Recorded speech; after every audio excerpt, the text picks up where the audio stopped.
जिले की हर खबर सबसे पहले आप तक पहुंचाने का वादा, बस यही है एक इरादा। आज ही लगाए अपना पद्मेश डिजिटल सेटअप बॉक्स।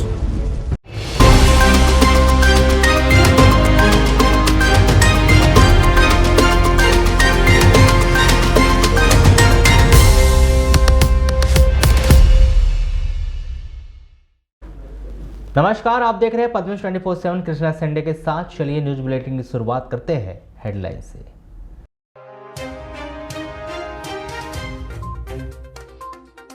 जिले भर में परंपरा के अनुसार हर्षोल्लास के साथ मनाया गया भुजलियों का पर्व। कोतवाली पुलिस थाने से फरार हुआ चोरी का आरोपी, लापरवाह पुलिसकर्मियों पर गिर सकती है निलंबन की गाज।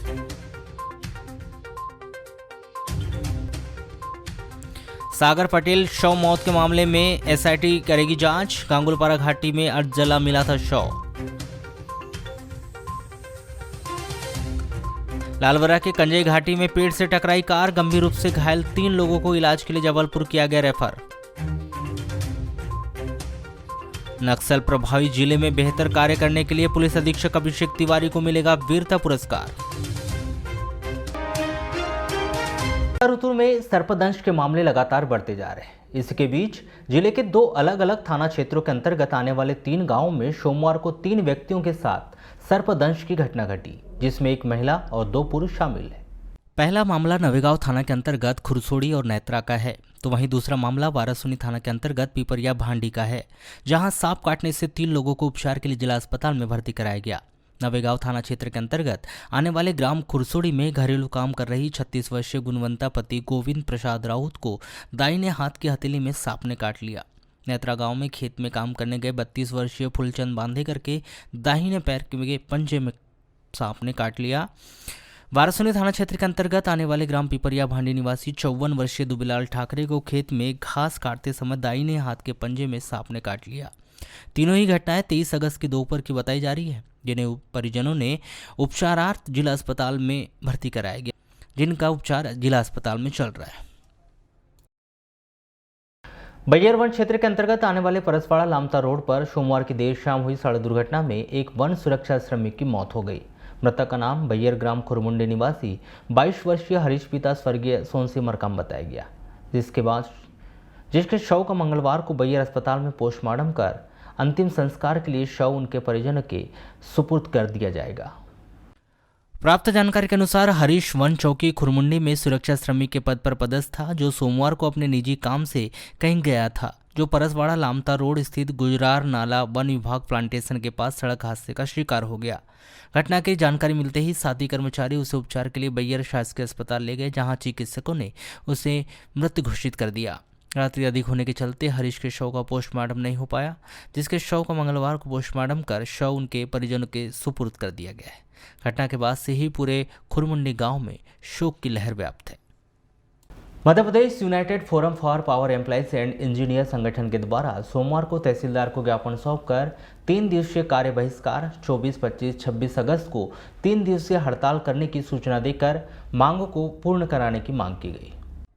पदाधिकारियों ने बताया कि Madhya Pradesh united forum for power employees and engineer संगठन के द्वारा लंबे समय से विद्युत कर्मचारियों की मांगों को लेकर संघर्ष किया जा रहा है, परंतु पूर्व की कई लंबित मांगे हैं जो पूर्ण नहीं की गई, जिसमें पूर्व में काली पट्टी बांधकर जन जागरण किया गया। उसके बाद 10 अगस्त को 1 दिवसीय कार्य बहिष्कार किया गया था, परंतु शासन प्रशासन के द्वारा मांगों पर बैठक करने के बावजूद भी कोई निर्णय नहीं लिया गया है और ना ही कोई आश्वासन दिया गया। इसके लिए 3 दिवसीय कार्य बहिष्कार किया जाएगा, जो 24, 25, 26 अगस्त का होगा। इस दौरान यदि विद्युत सेवा बाधित होती है तो उसका सुधार कार्य नहीं किया जाएगा। इसकी समस्त जिम्मेदारी शासन प्रशासन की होगी।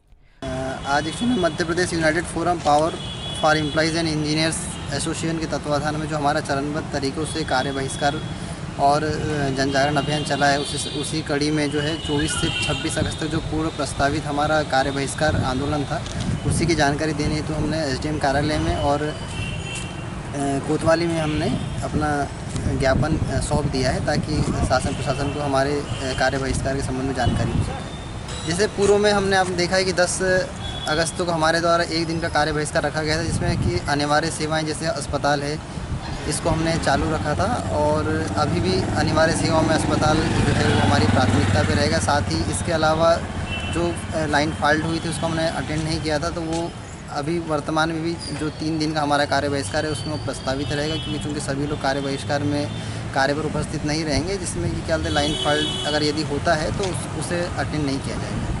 नहीं, जिस प्रकार की ये कार्य योजना है और जिस तरह कार्य बहिष्कार में प्रस्तावित किया गया इसके तहत तो यही है कि अगर यदि सप्लाई बंद होती है तो उसे चालू नहीं किया जाना है।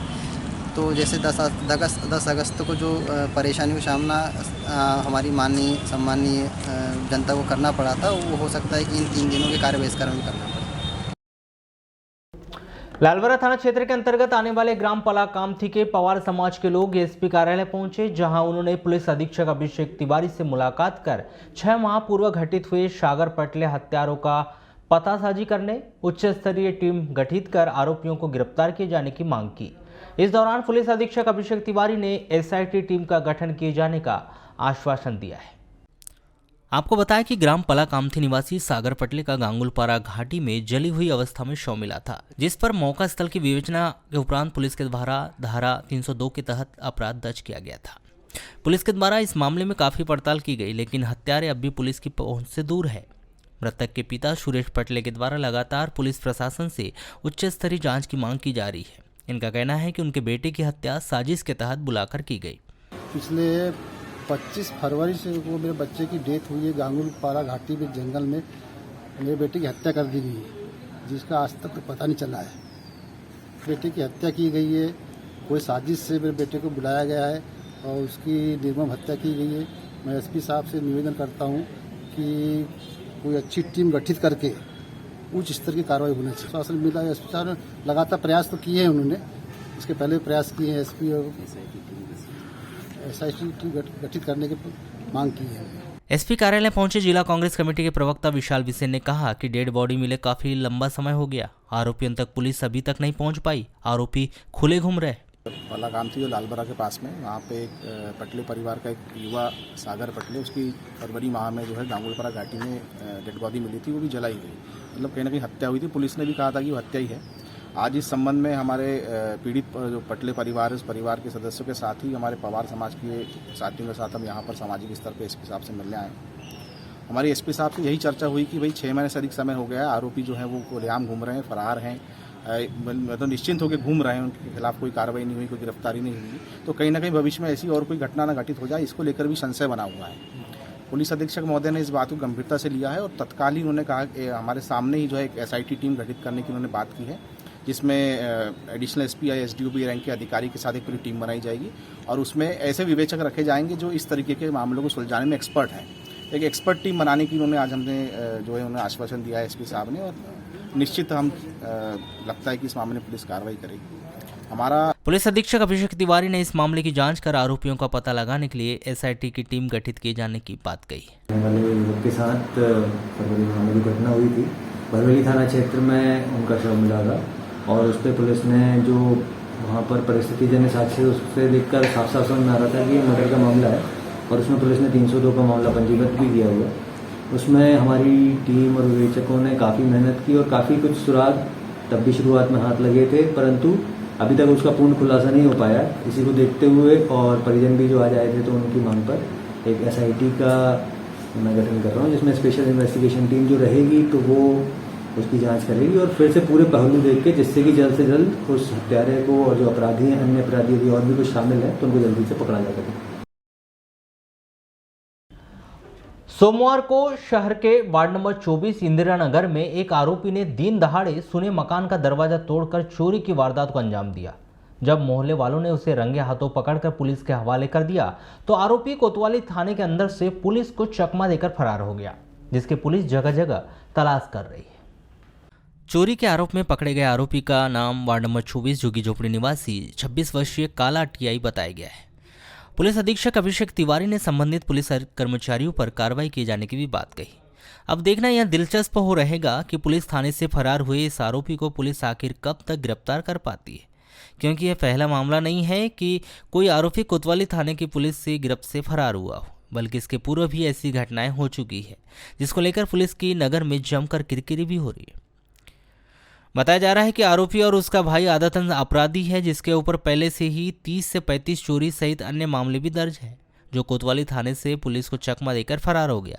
इस घटना की खबर जैसे ही नगर में फैली, वैसे ही लोग पुलिस की कार्यप्रणाली पर तरह तरह के सवाल उठाकर पुलिस की किरकिरी उड़ा रहे थे। हालांकि पुलिस ने थाने से फरार हुए आरोपी को जल्द गिरफ्तार किए जाने का दावा किया है।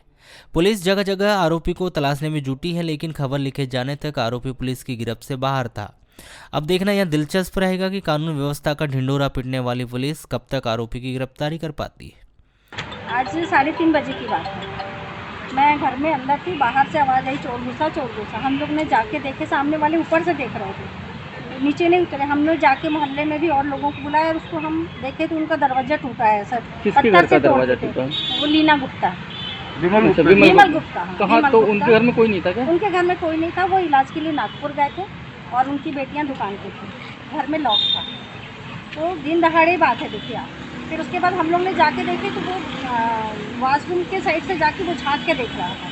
वो भागने की कोशिश किया कि हमने उसको घेर लिए चारों तरफ से, तो वो दीवार टूट के, हमने जब उसको बाहर निकाल के बुलाए, वो भागा और कूद रहा था। हमने उसको 2 बार ढकेले, वो हमारे ऊपर भी हमला कर रहा था। चोरी उसको तो जब पुलिस वाले आए हैं तब निकाले हैं, उसमें से जेवर थे उसके, आर्टिफिशियल थे, कोई वो नहीं था, आर्टिफिशियल जेवर थे। फिर उसके बाद हमने उसको बांध के भी रखा, वो हमारे पर हमला कर रहा था, भागने की कोशिश कर रहा था। उसको क्या बोलते हैं, कालाटियाई बोलते हैं। पर वो ये है कि मोती नगर में दिन दहाड़े आजकल बालाघाट में चोरी होने लगी है, तो उस पर शासन को थोड़ा सा तो ध्यान देना चाहिए। पुलिस अधीक्षक अभिषेक तिवारी ने बताया कि चोर के द्वारा चक्कर क्या आने का बहाना किया गया, जिस पर पुलिस का एक जवान पानी लेने गया और दूसरे ने उसकी टी-शर्ट को पकड़े रखा था, लेकिन वह पुलिस को चकमा देकर फरार हो गया। हालांकि पुलिस टीम की जांच कर रही है और देर रात तक पुलिस चोर की खोजबीन करेगी और इस घटना में लापरवाही बरतने वाले पुलिस कर्मियों पर भी कार्रवाई की जाएगी। सोमवार की सुबह लालबरा मुख्यालय से लगभग 17 किलोमीटर दूर बालाघाट सिवनी राज्य मार्ग में स्थित ग्राम कंजई घाटी में महाराष्ट्र राज्य के काटी में अंत्येष्टि कार्यक्रम में जा रही कार अनियंत्रित होकर पेड़ से टकरा गई, जिसमें बैठे सभी 6 लोगों को चोटें आई हैं, जिसमें 3 लोग गंभीर रूप से घायल हैं। घटना में घायल रामेश्वर असाटी ने बताया कि मेरा परिवार और रिश्तेदार सागर से 22 अगस्त की रात्रि में 11 बजे अपनी कार से ड्राइवर के साथ सागर से गोंदिया की काटी जा रहे थे। कार में 6 लोग सवार थे, जिसमें 2 महिला, 3 पुरुष और एक ड्राइवर था।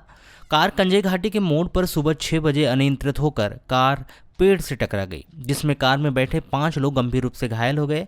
वहीं ड्राइवर को मामूली चोटें आई। इसके बाद आसपास के लोगों ने 108 एम्बुलेंस की सहायता से सामुदायिक स्वास्थ्य केंद्र लालबरा लाया गया, जहां सभी का प्राथमिक उपचार कर जिला अस्पताल रेफर किया गया।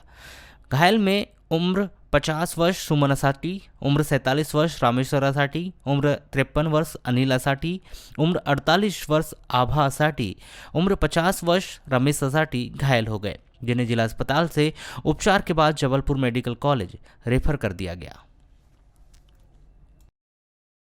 सरकार के द्वारा किसानों की समस्याओं पर ध्यान रखने और सुविधाएं उपलब्ध कराने की बात तो बहुत की जाती है, लेकिन धरातल पर किसानों को सुविधाएं नहीं मिल पाती। किसान पिछले कुछ माह से डीएपी खाद के लिए जद्दोजहद करते हुए देखे जा रहे हैं। इसके लिए बीते दिनों जिले के कुछ ग्रामीण क्षेत्रों में किसानों के द्वारा आंदोलन भी किया गया। इसके बावजूद भी डीएपी खाद की समस्या बनी हुई है। बताया जा रहा है कि पिछले दिनों किसानों के द्वारा आंदोलन किए जाने पर सहकारी सोसाइटियों में डीएपी खाद उपलब्ध कराया गया, लेकिन डीएपी खाद का जितना आवंटन सोसाइटियों में पहुंचा वह किसानों की मांग के आगे बौना साबित हुआ। डीएपी खाद लेने वाले किसानों की तादाद इतनी अधिक थी कि सोसाइटियों में पहुंचा डीएपी खाद 2 से 3 दिन में ही समाप्त हो गया। वहीं अब भी बड़ी संख्या में किसान डीएपी खाद का इंतजार कर रहे हैं। किसानों का कहना है कि सोसाइटियों में डीएपी खाद नहीं मिलने के कारण उन्हें बाजार से अधिक कीमत पर डीएपी खाद खरीदना पड़ रहा है। खाद समय पर उपलब्ध नहीं होने के कारण उनकी फसल भी प्रभावित हो रही है। उसमें परेशानी हो रही है कि किसानों को सोसाइटी में 1200 में मिल जाता था और व्यापारी लोग उसको 1600 1700 जैसा मन चाहे वैसा बेच रहे हो। किसान का पूरा लूट रहे हो। सोसाइटी में नहीं मिल रहा है। वहाँ के माल सब वो बोल रहे हैं आज आना कल आना, ऐसे करते 15 दिन लगा देते हैं। और धान को तो टाइम पे छोड़ा होना, लेट होंगे तो नुकसान होता है। सर सोसाइटी में डीएपी नहीं मिलने के कारण किसान खेती फसल से वंचित है। अभी जाके देखोगे तो 1 फीट भी ऊंचाई नहीं है खेती की, कहीं कहीं किसी किसी किसान की, जागरूक किसान की तो ठीक है,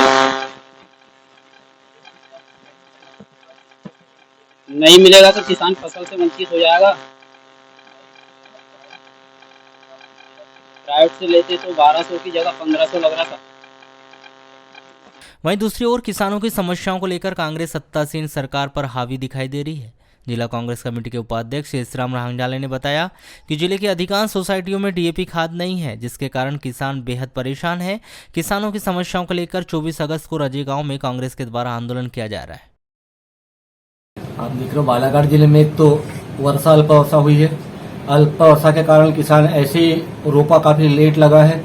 जो रोपा आज तुम्हारे 15 अगस्त तक के बाद तक लगा, ये रोपा जुलाई के लास्ट तक ही हो जाना चाहिए। लेकिन अल्प वर्षा के कारण किसानों पे वहाँ एक मार पड़ी कि जो हल्के दाल की उन्नत फसल जो होना रहता है वो फसल में कमी आएगी, और कमी के साथ साथ क्या होता है, फसल लगाने के बाद सर्वप्रथम खाद की जरूरत पड़ती है। लेकिन बालाघाट जिले की संपूर्ण सोसाइटियों में आज ये हाल है, ना डीएपी है ना यूरिया है। अगर 100 बोरी तुम्हारा खाद जाता है डीएपी यूरिया तो वहाँ 500 किसान खड़े रहते हैं। हर सोसाइटी के ये हाल है। शासन प्रशासन और सरकार का इस ओर बिल्कुल भी ध्यान नहीं है। कल 24 तारीख को रजे गांव में भी आंदोलन है, महा आंदोलन है खाद्य और महंगाई को लेके, और कल के बाद भी आगामी आंदोलन की और रणनीति बनाई जा रही है और आपके माध्यम से आम जनता तक पहुंचाया जाएगा कि हम सड़कों पे उतर के किसानों के मांग के लिए निरंतर आंदोलन करते रहेंगे। व्रताकार सहकारी समिति बालाघाट के सहायक प्रबंधक जियालाल लिलारे ने बताया कि पिछले दिनों 16 अगस्त को डीएपी खाद का आवंटन मिला था, जिसे किसानों को वितरित कर दिया गया है। वर्तमान में सोसाइटी में डीएपी खाद उपलब्ध नहीं है। डीएपी नहीं है उपलब्ध, 15-16-8 को प्राप्त हुआ था, जिसमें से वितरण कर दिया गया है। अभी शेष डीएपी नहीं है, यूरिया शेष है, सुपर भी बचा हुआ है, मात्र डीएपी की ज़्यादा दिक्कत हो जाती है। अभी रेक आने वाली है तो उपलब्ध हो जाएगा तो उनको हम प्रदान कर देंगे।